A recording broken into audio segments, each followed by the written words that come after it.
Gaano na ba katagal ang OBE or Online Business Academy? So sa video na to malalaman natin kung gaano na siya katagal and gaano siya ka-stable. Kasi nga isa na din po tayo sa full-timer dito sa OBE. Ibig sabihin, wala na tayong ibang ginagawa kundi si Online Business Academy na lang talaga naging bread and butter natin right now. So hello everyone, this is Jurian Pipito. All the way from Mindanao, na-meet ko lang itong OBE sa social media and the power of how, doon ako natulungan at nag-guide. Kaya right now, isa na din tayo sa kumikita ng malaki. So ang OBE, nakakreate na po siya ng almost 300 na naging multi-millionaire po. At isa na din po tayo sa kumikita ng 6 figures dito.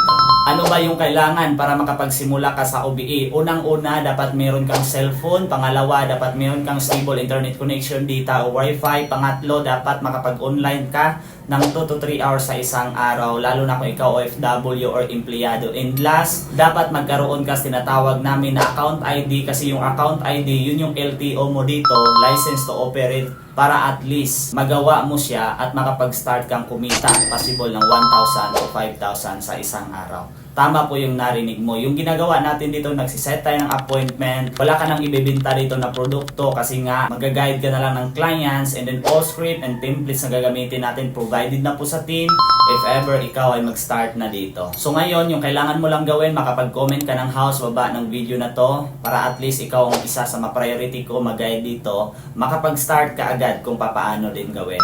See you in my inbox.